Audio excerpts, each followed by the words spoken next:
Queridos, eu queria convidar você a abrir a sua Bíblia lá na carta de Pedro, a primeira carta de Pedro, no capítulo de número 2. Eu quero convidar você a fazer leitura comigo do versículo 9 ao versículo de número 10. 1 Pedro, capítulo de número 2, versículos de 9 a 10. 1 Pedro 2, de 9 a 10.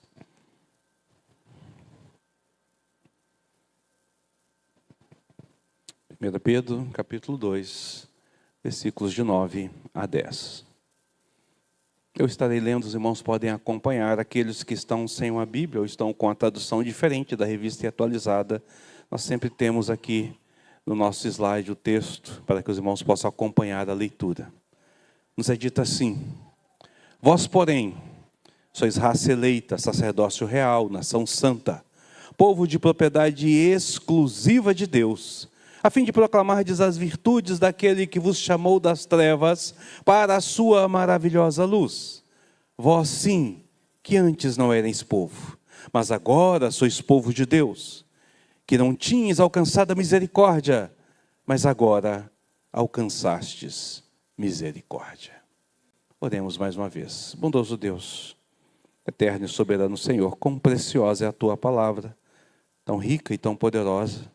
Aqui nós nos curvamos diante desta grandeza e clamamos ao Senhor para que nos instrua e nos oriente, em nome de Cristo Jesus. Amém.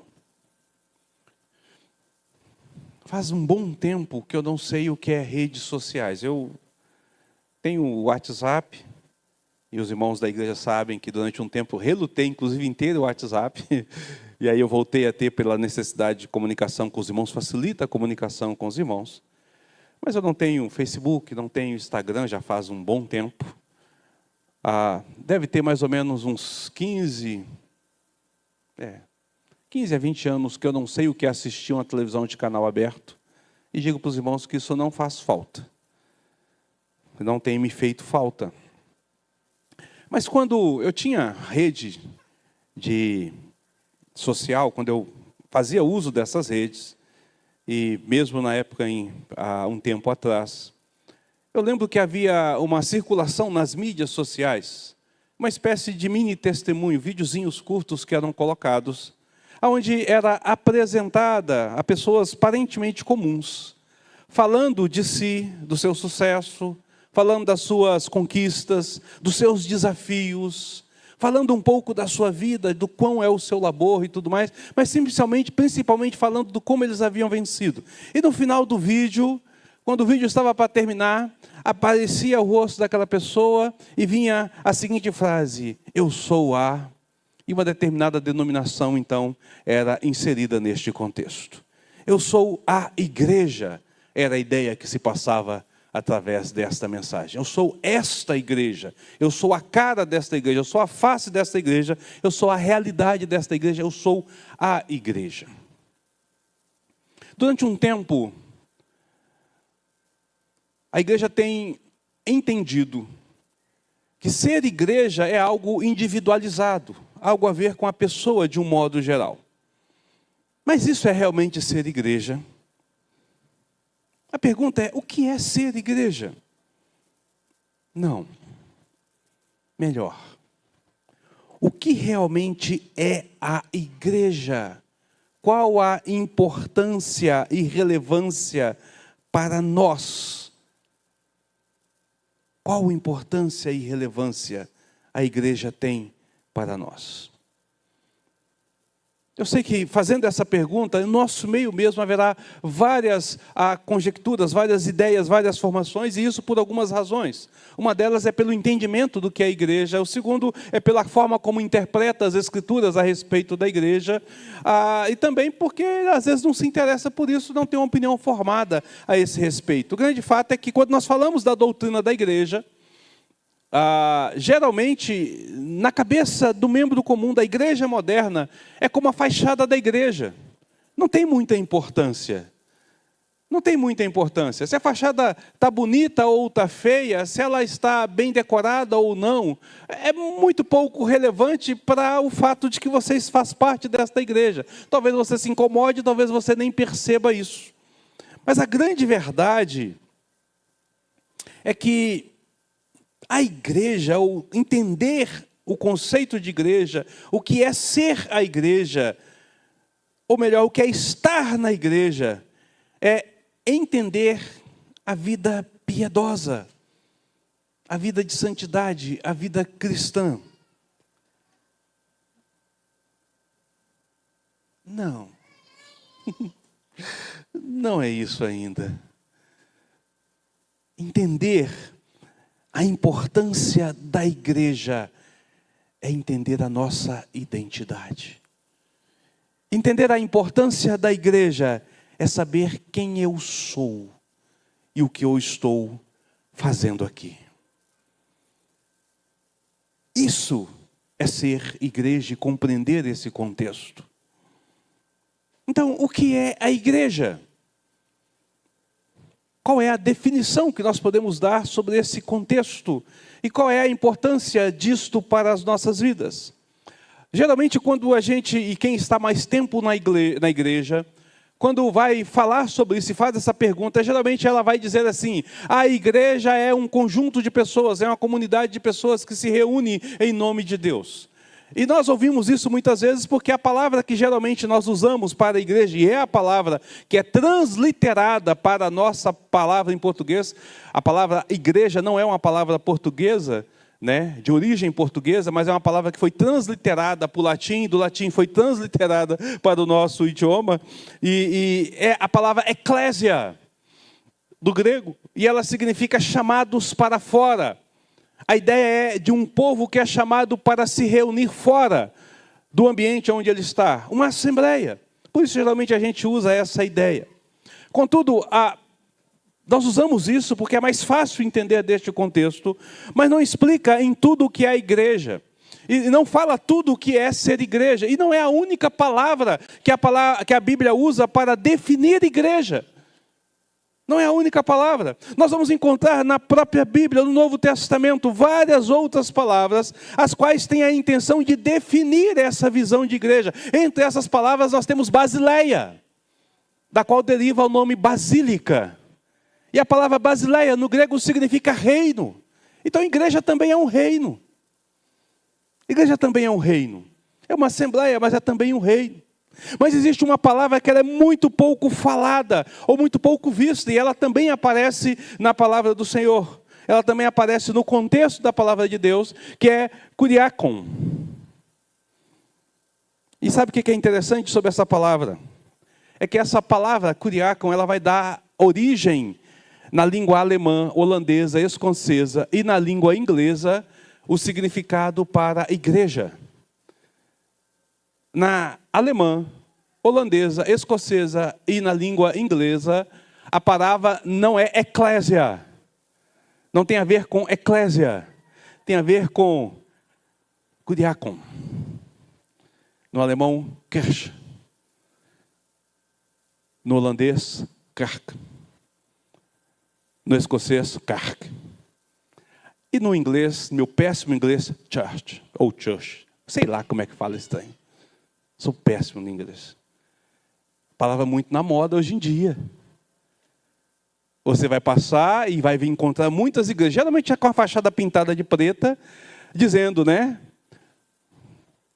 Church, church, church, church. Tal. Essa palavra é de origem inglesa. E aí nós falamos, igreja. Só que essa palavra não significa igreja, não é derivada de eclésia. Essa palavra é derivada de kriakon. E ela tem uma função muito interessante. Porque esta palavra significa aqueles que pertencem. Aqueles que são posse de Kurios, o Senhor. A palavra significa aqueles que pertencem ao Senhor. Olha que coisa bacana. Devia ser assim também em português, né? Assembleia. Não, aqueles que pertencem ao Senhor. O que é a igreja? É a pergunta que eu faço. Usando essas 3 palavras do grego, nós poderíamos definir que igreja é o povo escolhido, chamado para fora, para dar visão ao reino espiritual do soberano Senhor dos senhores e Rei dos reis. É um povo que é chamado do meio do povo, para trazer de forma visível aquilo que é invisível, o reino espiritual. Deste que é Rei dos reis e Senhor dos senhores. Nós somos chamados de fora, para fora deste meio, para poder trazer essa realidade a este povo que não sabe. Mas o que isso significa na prática? Qual a importância disso? De entender e compreender isso? Bom, o apóstolo Pedro escreve essa sua carta, e ele vai começar no capítulo 1, dizendo assim: Pedro, apóstolo de Jesus Cristo, aos eleitos que são forasteiros. E aí ele vai citar da dispensação, no Ponto, Galácia, Capadócia, Ásia e Betínia. Eleitos segundo a presciência de Deus Pai, em santificação do Espírito, para a obediência e a expansão do sangue, e a aspersão do sangue de Cristo, Jesus Cristo, graça e paz vos sejam multiplicadas. Olha, Pedro está escrevendo à igreja, não para uma igreja, mas para várias igrejas, ou para a igreja em vários locais, seria a palavra mais adequada. A igreja em vários locais, que estão ali na Ponto, na Galácia, na Capadócia. Ele escreve e ele vai chamar essas pessoas para este fim. Essas pessoas são aqueles que são convertidos a Deus, que foram convertidos pelo Senhor. Essas pessoas que são convertidos, elas formam a igreja do Senhor. E elas se reúnem em comunidades locais, naquela época dentro dos lares. Eram grupos de pessoas que se reuniam em nome de e para a glória de, exaltando aquele que é. Era isso que essas pessoas faziam. Sabe o que é interessante, queridos? É que Pedro, em toda a sua carta, ele não vai usar em momento nenhum o termo eclésia. Ele não vai usar o termo igreja para falar da igreja, para dizer o que é a igreja, como ele enxerga a igreja, o que significa ser e estar na igreja. Pedro fala à igreja, mas ele não usa o nome igreja. Pedro vai usar várias expressões retiradas do Antigo Testamento, referente a estes, para descrever a igreja, como nós lemos aqui: eleitos, forasteiros. E aí, sucessivamente, várias outras palavras usadas. Para Pedro, o que é a igreja? O que é a igreja para Pedro? Ele sintetiza isso nos versículos 9 e 10 do seu capítulo de número 2, a qual nós fazemos a leitura. Pedro não descreve, como eu disse, a igreja, isto é, o povo de Deus, aqueles que são convertidos ao Senhor, com novos termos, nem usa o termo que Paulo usa, eclésia, mas ele vai usar termos do Antigo Testamento para poder descrever. Em toda a sua carta ele vai usar esses termos para descrever, chamando então este povo, não em condições novas ou originais, antes de tudo fazendo uso daquilo que Deus usou como revelação para revelar o que ele é, a quem ele é e quem nós somos nele. Então nós precisamos de entender um pouco aquilo que Pedro comunica, para que a gente possa compreender os versículos 9 e 10. E para que a gente possa compreender a visão de Pedro sobre a igreja. Nós precisamos de fazer aqui um passeio pelo Antigo Testamento. Aquilo que é chamado então de teologia bíblica. Conhecer a história através da Bíblia. E adentrar então no Novo Testamento, conhecendo um pouco da teologia bíblica do Novo Testamento, ou a história no Novo Testamento. Ora, nós sabemos que Deus escolheu para si, Ele fez para si uma criação especial, a qual Ele chamou de homem. E Ele diz: façamos o homem à nossa imagem e à nossa semelhança. a intenção de Deus é chamar então esse primeiro casal a qual foi criado, com um dispositivo único, com uma realidade única. Eles são os portadores da imagem de Deus. Então eles deveriam de espelhar e cultivar essa imagem em toda a criação. Esse era o papel principal do homem. Esse é o papel principal da nossa existência. Antes da queda, o homem foi criado então como essa imagem, para espelhar essa imagem sobre a criação, para cultivar essa imagem na criação, e assim glorificar o Senhor através da sua existência e da sua vida. Mas à medida que nós lemos a palavra do Senhor, e à medida que Deus vai se revelando, nós vamos perceber que o homem também tinha a possibilidade de cair em pecado. Deus dá um teste ao homem, e o homem falha. A história nos diz que o homem caiu, que o pecado adentrou então sobre a vida do homem. E Deus vai começar a agir com sua graça. E a história então deste Criador, que cria, junto com a sua criação, que deve glorificá-lo, começa então a ser descrita ao longo de toda a história da humanidade. Nós seguimos então, e nós vamos perceber que aquele que havia caído, Deus promete restaurá-lo. Gênesis 3,15 diz que o descendente da mulher iria pisar a cabeça da serpente, ou seja, iria desfazer aquilo que havia acontecido. E aí a humanidade vai ser dividida em dois grupos de pessoas.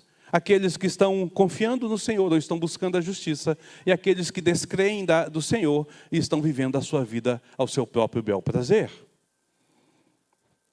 Pessoas que seguem o caminho e pessoas que não seguem.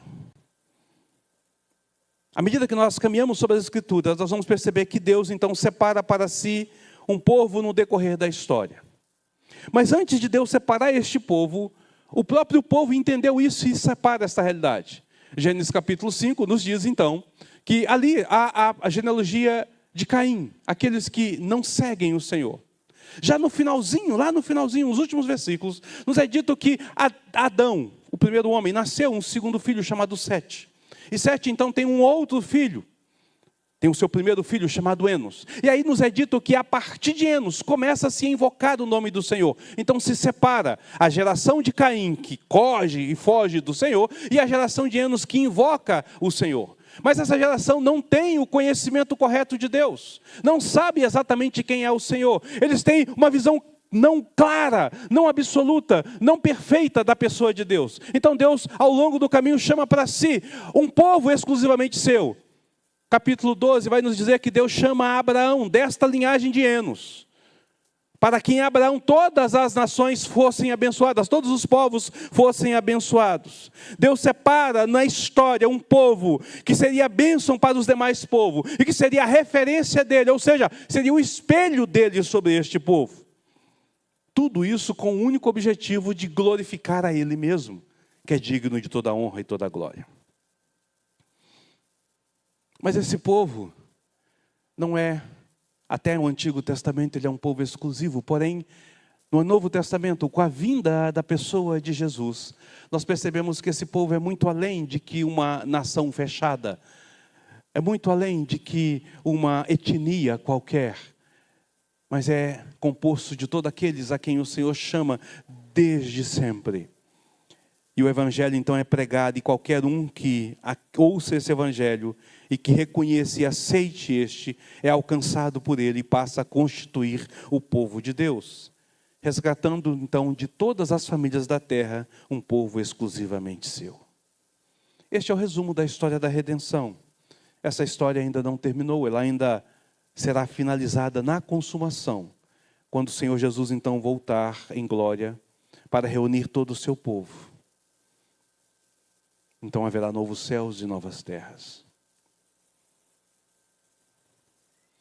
Sabe o que é interessante, queridos? É interessante perceber a percepção então que os apóstolos e Pedro também têm a respeito do que é a igreja.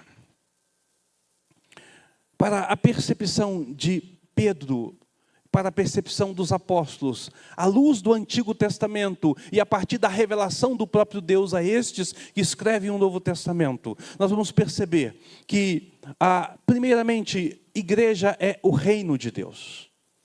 Basileia. Ora, um rei não precisa de súditos, de servos. Então, kuriakon, aqueles que servem ao Senhor. Estes que servem ao Senhor, neste reino que pertence ao Senhor, não tem uma terra específica. Não existe uma Canaã sobre esta terra no Novo Testamento. Aguardamos a Canaã celestial que vem, a nova Jerusalém que desce dos céus. Mas nós somos povo deste povo. Nós somos povo deste Deus. Nós somos servos deste Deus. Então nós somos chamados para fora da onde nós estamos, da comunidade a qual vivemos, do núcleo de pessoas a qual temos, para nos reunir como um povo exclusivo, a Assembleia. Essa é a visão que é passada. Consegue entender? Ela não parte do homem, mas ela parte de Deus para o homem. Ela não parte da vontade humana, mas parte da direção de Deus, direcionando e guiando o homem. Eu poderia dizer que ser cristão e ser igreja, em termos restritos ao cristianismo autêntico, é quase que dizer sinônimos. É quase que a mesma coisa, ser cristão e ser igreja. Porque a identidade bíblica, que é revelada no Antigo e no Novo Testamento, a identidade de cada pessoa, ela não é individualista, ela é corporativa, ela é comunitária. Diferente da nossa sociedade ocidental moderna, que é totalmente individualista. Veja, queridos, o seu povo define quem você é. Você é parte de um conjunto, de uma comunidade. Isso te define. Mas a sociedade moderna tem dito que você é o que você é. O seu ego, a sua individualidade, o seu ser único define quem você é. Mas não é isso que a Bíblia diz. A Bíblia diz que nós não somos únicos, mas somos a respeito de um grupo, de um conjunto. Será que é esse o motivo pelo qual tem tantas pessoas nos dias atuais indecisas sobre quem são? Será que essa crise de identidade moderna está exatamente fundada nesta realidade de que as pessoas estão tentando ser algo inédito, algo exclusivo, vivendo num contexto de povo, de comunidade? Talvez seja esse o motivo, e eu creio que seja. Enquanto que aquela igreja que eu falei logo no início, ela definia a sua identidade a partir da individualidade. Eu sou a... Olha só que coisa interessante. Pedro define a nossa identidade a partir da comunidade, ou melhor, a partir da igreja. Versículo 9. Vós, porém, sois.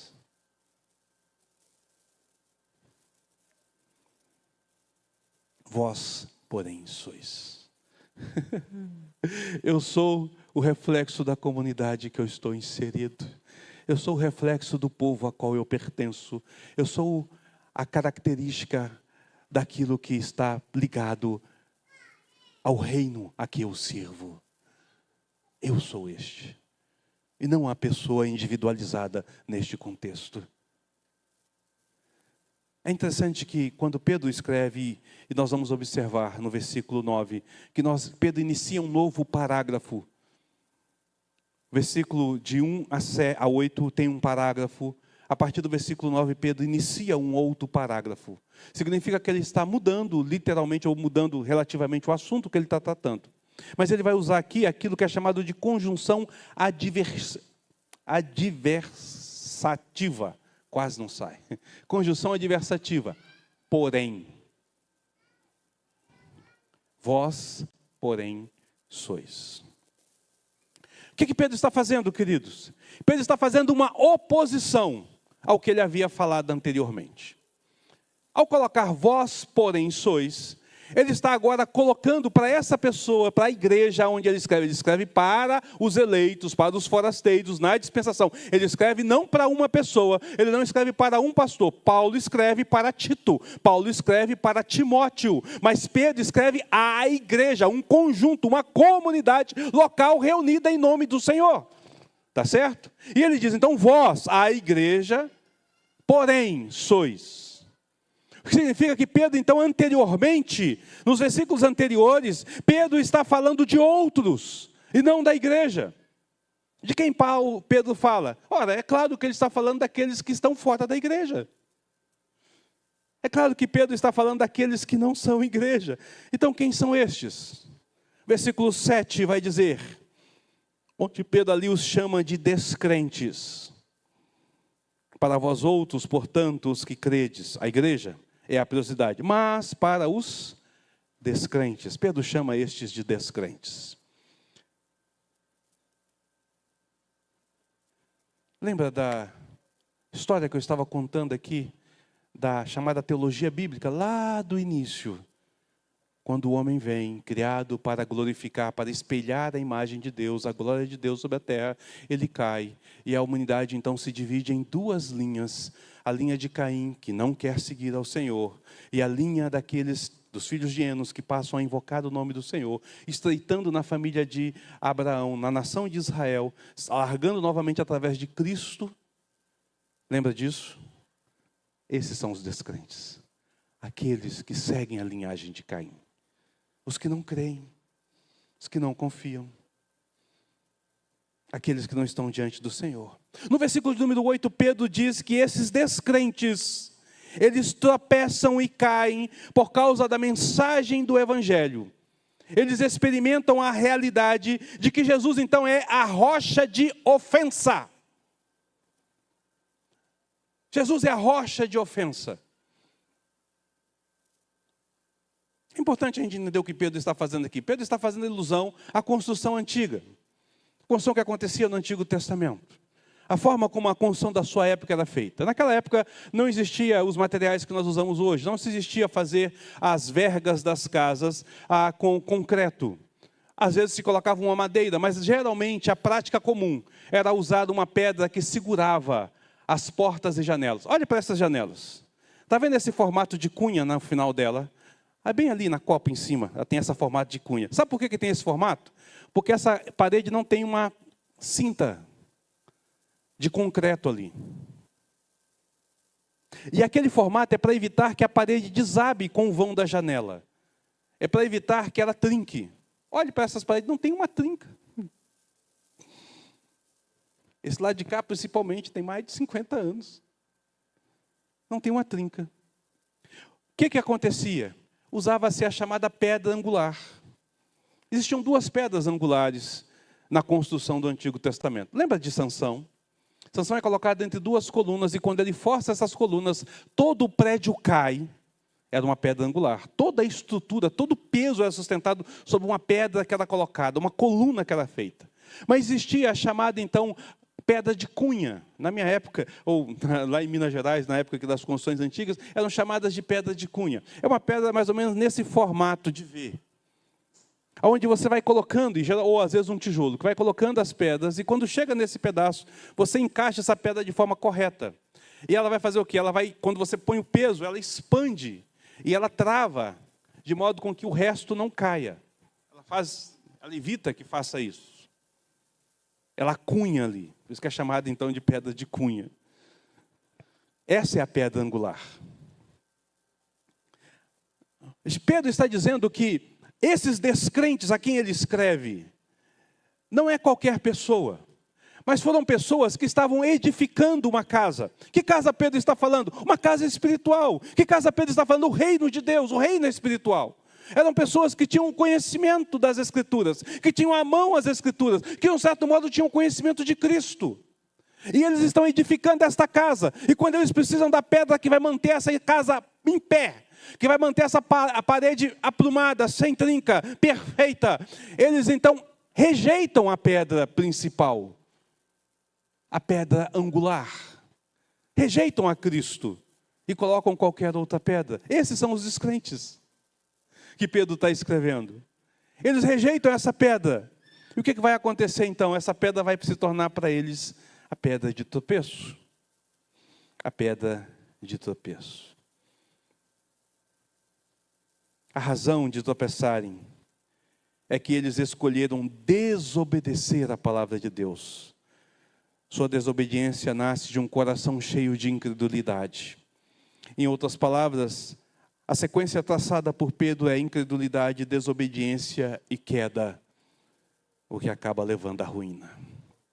Os descrentes, portanto, veem Cristo como seu inimigo, pois escolheram ser inimigos de Cristo para ser amigos do mundo, conforme Tiago 4,4 vai nos dizer. Há uma distinção de dois grupos, crentes e descrentes. E a sua identidade é definida pelo grupo a qual você pertence. Você é aquilo da qual você pertence. Você é em relação ao grupo que você pertence, a qual você faz parte. Você é crente ou descrente? Você é crente ou é descrente? Tudo trata a respeito disso. A pergunta não é, você é igreja ou você não é igreja? Mas a pergunta é, você é crente ou você é descrente? E talvez você fale assim, pastor, pergunta mais boba, eu estou aqui na igreja, não estou? Estou aqui no culto solene, estou assistindo a mensagem, ouvindo a mensagem, participando, eu cantei louvores, eu orei junto com os irmãos. Pastor, bobeira, eu pego a minha Bíblia, eu faço leitura diária na minha Bíblia. Eu tenho procurado seguir esse caminho aqui, tenho procurado vir aqui, tenho olhado. Pastor, eu entrego o meu dízimo, a minha oferta. Pergunta boba essa, claro que eu sou crente. Pergunta mais boba. Não é não, querido. Não é não. É muito séria essa pergunta. É muito séria essa pergunta. Sabe por quê? Porque, como eu disse antes, Pedro não está falando anteriormente, nos versículos anteriores, chamando de descrentes aqueles que são ignorantes a respeito da pessoa de Cristo. Pedro está chamando de descrente pessoas que de um certo modo conhecem Cristo, ou pelo menos conhecem a teologia a respeito de Cristo, ou conhecem a história de Cristo, ou têm acesso às Escrituras. Leem a Bíblia. Observe que Pedro está dizendo que descrente não é aquele que não ouviu falar de Jesus, mas é aquele que ouviu de falar de Jesus e rejeitou. É aquele que colocou à parte enquanto ele estava construindo a sua vida, enquanto ele estava construindo o seu edifício espiritual, enquanto a sua vida piedosa está sendo formada, dia após dia, momento a momento, tijolo após tijolo. Em determinado momento, na hora de colocar a pedra angular que sustentaria esse edifício, ele olhou e falou, essa não serve. Essa não serve. E abandona essa pedra. E joga fora essa pedra. Colocando outra falsa no lugar.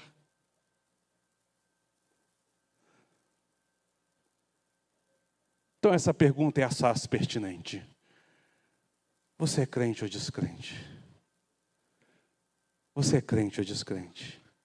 Não estou perguntando se você é membro de uma igreja evangélica, se você é membro da primeira igreja presbiteriana de Araguaína. Não estou perguntando se você tem o hábito de ler a sua Bíblia regularmente. Não estou perguntando se você tem o hábito de fazer as suas orações. Eu não estou perguntando se você tem vindo à igreja, se você contribui com o dízimo. Eu estou perguntando se você crê. Se você de fato entende, e quando você está com a palavra de Deus, e quando a mensagem está sendo pregada, e quando você ouve o Evangelho, você tem que edificar, você tem que construir a sua vida piedosa, a sua vida de santidade. Você olha para esta palavra e você a aceita ou você a rejeita. Você coloca isso no lugar devido para que o seu prédio não caia, ou você abandona isso e coloca qualquer outra coisa. Cristo é a razão da sua vida. Cristo é a razão da sua existência. Cristo é o motivo pelo qual você está aqui. Ou é a igreja presbiteriana? Ou é o seu objetivo de fazer uma troca com o Senhor? Ou é o seu interesse em alguém? O que exatamente tem ocupado essa centralidade? O que exatamente identifica o motivo de você estar aqui, querido? Em outras palavras, trazendo para a igreja local, chamando a atenção dos membros e daqueles que congregam na primeira igreja presbiteriana de Araguaína. Você que está nos visitando pela primeira, pela segunda vez e ainda não congrega aqui, não é para você que eu estou falando isso agora. Mas se você já está conosco há algum tempo e congrega aqui, é para você que eu estou falando. Essa igreja te identifica. Ela te traz identidade. Como comunidade local, ela te traz identidade. Estar no meio deste povo é algo que enche o seu coração de vida. É algo que faz com que você flua lá fora como servo do Senhor. Não como se você estivesse numa ação social, num clube social. Não como se você estivesse numa sociedade qualquer. Mas como povo integrado deste Deus. Você consegue estar nesta comunidade. Ao ponto de que quando é falado e pregado aqui, isso move ao seu coração a obediência. Ao ponto de quando você está lá na sociedade lá e um estudo é dado, isso move você à obediência. Ao ponto que quando você está na classe de escola dominical, isso move o seu coração à obediência. Ao ponto de quando você está na sua devocional e lê a sua Bíblia em particular, isso te move à obediência. Te leva em direção a Cristo, a curvar-se diante do Senhor e dizer: Senhor, muda a minha realidade, porque eu preciso de ser obediente a Ti. Te identifica, querido? Este local, esta igreja, traz essa identidade cristã para a sua vida. Traz essa realidade de Cristo sobre a sua vida. Porque Pedro chama de descrentes aqueles que são desobedientes, de modo então que crentes são os obedientes. Versículo 8. São estes os que tropeçam na palavra, sendo desobedientes.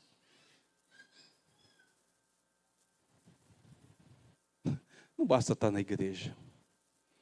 É preciso ser obediente. É preciso fazer parte dessa comunidade. É preciso se integrar a essa comunidade. É preciso se envolver com essa comunidade. É preciso abraçar. É preciso se chamar por esta comunidade. Pedro está escrevendo para isso, para nos trazer a esta realidade, a este contexto. Pedro dirige então aos crentes, e crente então é a igreja. O que é ser igreja? É ser crente, é crer, é confiar, é se entregar, é se render a Cristo como seu único e suficiente Senhor. Aquele que é Senhor sobre a sua vida. Pedro se dirige a estes e ele vai dizer: vocês não são desobedientes, vós porém sois obedientes. Mas ele não usa o termo obediente. Ele começa: vós sois raça eleita, sacerdócio real, nação santa, povo de propriedade exclusiva de Deus, a fim de proclamar as virtudes daquele que vos chamou das trevas para a sua maravilhosa luz. Vós sim, que antes não erais povo, mas agora sois povo de Deus, que não tinhas alcançado misericórdia, mas agora alcançastes misericórdia. Ainda que ele não use a palavra crente, ele faz exatamente a conexão de descrente para crente. O crente é o sacerdócio real. O crente é o povo de propriedade exclusiva de Deus. E eu quero chamar a sua atenção para esta expressão: povo de propriedade exclusiva de Deus. Versículo 9. Nós não entendemos isso. Eu e você não temos o entendimento sobre o que ele quer dizer. Sabe por quê? Nós vivemos numa sociedade que é considerada a sociedade livre. Uma sociedade onde não há escravidão. Então você tem, ou pelo menos deveria de ter, livre agência sobre a sua vida. Para escolher fazer o que você quer e fazer o que você não quer. Mas Pedro escreve num contexto de escravidão, onde a escravidão fazia parte da cultura. Quando ele diz propriedade, é porque tem dono. Você é propriedade exclusiva de Deus. Significa que você é escravo de Deus. Se você é crente, se Cristo é Senhor sobre a sua vida, e aí entenda agora o peso da palavra Senhor. Significa que Ele é dono da sua vida por inteiro. Não parte. Não porque você escolheu. A Bíblia nos diz porque Ele te comprou. Você foi comprado, então você agora é propriedade. Você não tem o seu carro, você não tem sua bicicleta, você não tem a sua roupa. Você não faz o que você quiser com ela. Se você quiser jogar fora, você joga. Se você quiser consertar, você conserta. Se você quiser queimar, você queima.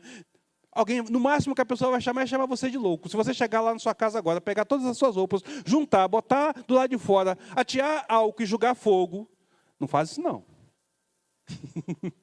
Mas se você fizer isso, o máximo que vão falar é que você é louco. Mas alguém pode dizer assim, não, você não tem o direito de fazer isso. Você vai dizer, é meu, rapaz. Comprei com meu suado dinheiro. Faço o que eu quiser. É minha propriedade. Então imagine-se como um jeans surrado. É isso que você é, uma propriedade de Deus. Propriedade de Deus. Pertence ao Senhor. Deixa eu explicar para você o que acontece. No Antigo Testamento, quando a nação de Israel é formada, Deus dá leis sobre a propriedade humana, sobre o escravo, o doulos, aquele que é escravo. Deus disse que o dono do escravo não poderia matar o seu escravo por qualquer motivo, mas poderia matar o escravo. Deus disse que ele poderia castigar o escravo, punir o escravo por não ser obediente. Mas havia limites sobre isso. Sua vida está nas mãos do Senhor. Lembra de Jesus? Jesus diz assim, não tema o homem que pode matar o corpo, mas tema aquele que pode matar o corpo e ainda lançar no inferno. Esse é o verdadeiro Senhor. Este é o seu Senhor. A Ele você pertence. A Ele você pertence. Você tem um dono, o que significa que você não tem direito algum. Qual o seu direito diante do Senhor? Nenhum, querido. Qual o seu privilégio diante de Deus? Nenhum. Qual a sua honra diante do Senhor? Nenhuma. Porque a Bíblia diz que se você for obediente ao Senhor, até o último instante, até o mínimo dos detalhes, você ainda é inútil. Não é isso que Jesus diz? Isso é ser escravo. Isso é ser propriedade exclusiva de Deus. Isso é ser igreja. Você está aqui para servir, para se envolver, para ter essa identidade deste povo e para glorificar esse que é digno de glória e honra. Não porque você merece, mas porque Ele te comprou. Ah, mas Ele não te comprou com qualquer preço. Ele te comprou com o sangue, com a vida dEle. Ele te comprou para que você seja esse povo que o glorifica, porque Ele agora está te dando de fato a vida verdadeira. Mas a vida verdadeira é esta: obediência.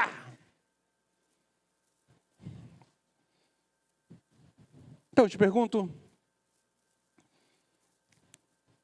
você é crente? Ou você é um descrente?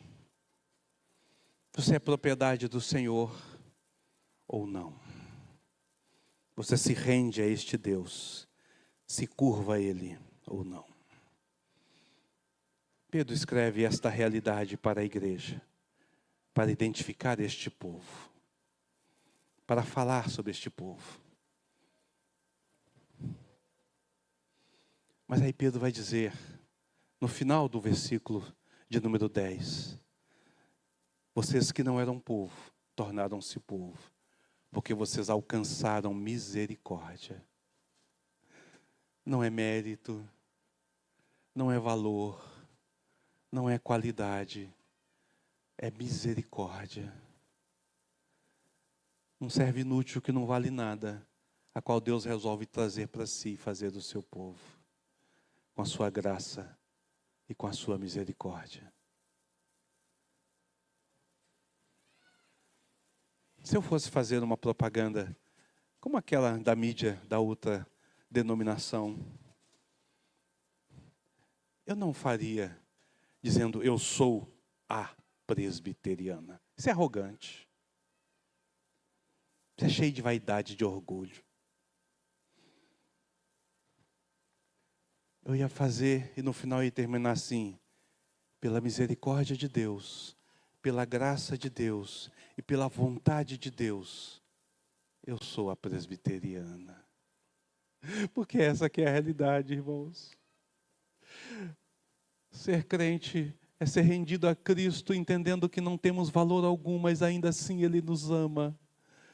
Ser igreja é vir curvar-se de joelhos diante deste Deus, sem ousar levantar a cabeça e dizer: misericórdia, Senhor, quão pecador eu sou, mas quão grandioso és Tu, quão misericordioso és Tu. Oh Deus, eu me rendo aos Teus pés, eu busco obedecê-lo por obrigação e por devoção, porque eu não tenho para onde ir a não ser para Ti, Senhor. Eu me junto a este grupo de pessoas pecadoras, a este grupo de inúteis, para juntos, na inutilidade de cada um de nós, glorificar o Teu nome pela Tua graça, é pela Tua misericórdia, é pelo Teu poder, é pelo que o Senhor é, e não pelo que eu sou, ou pelo que eu tenho a oferecer. Isso é ser igreja, querido. É entrar aqui sobre essas portas de cabeça baixa e sair de cabeça baixa, não se enchendo de orgulho ou de vaidade, não achando que é alguma coisa, mas confessando Cristo como Senhor absoluto, e ainda assim clamando a Deus perdão, porque da nossa inutilidade nem inútil nós conseguimos ser, porque não conseguimos nem sequer obedecer. Nem inútil, nem para ser inútil a gente presta. A gente é pior do que inútil, porque a gente não consegue obedecer. Isso é ser igreja, irmãos. Isso é ser igreja. Igreja não é você lá na sua casa. Igreja é você nessa comunidade, neste reino, neste propósito e nesse servir. É para isso que Deus nos chamou. É isso que nós somos. E é por isso que nós estamos aqui. Ah, meus queridos, Pedro, ele escreve e ele se dirige a estes crentes para comunicar as boas novas destes que são povo de Deus e que são cobertos de grandes privilégios, não pela sua capacidade, mas pela graça e misericórdia do Senhor. Então, o que é a igreja? É um grupo de pessoas, é um reino, é um povo, é uma comunidade local, composta de todos aqueles que não rejeitaram o Senhor Jesus, antes confiam a sua vida a Ele e por isso seguem a qualquer custo, buscando ser obediente à sua palavra. Isso é ser igreja. Você pertence a um reino, você pertence a um povo, mas você precisa de pertencer a uma igreja local. Aí você é igreja. Aí eu falo para você que está aqui nesta noite, que já nos visita há algum tempo, ou que está nos visitando pela primeira vez. Você é crente ou descrente? Você é igreja? Você faz parte de uma comunidade local.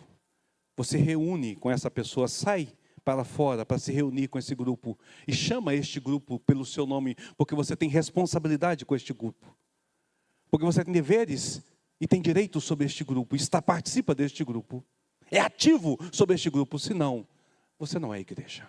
Desculpe lhe dizer, você não é igreja. Ah, mas eu aceitei Jesus como meu Salvador. Queridos, a referência diz que você precisa de fazer parte de uma comunidade local. Você precisa de ter um nome sobre a sua vida, além da expressão sou de Cristo. Se você perguntar, qual é a minha identidade? Quem eu sou? Eu diria assim, eu sou um servo do Deus vivo, convertido a Ele pela sua graça e pela sua misericórdia. O meu nome de batismo é Robson Cirilo. Eu tenho 53 anos e eu sirvo a Deus na igreja presbiteriana, especificamente na primeira igreja presbiteriana de Araguaína. Isso sou eu. O que você pode dizer se alguém lhe perguntar pela sua identidade? Quem é você? O que me define começa com Deus, termina com a comunidade local. O que define você? O que define você? Vamos orar?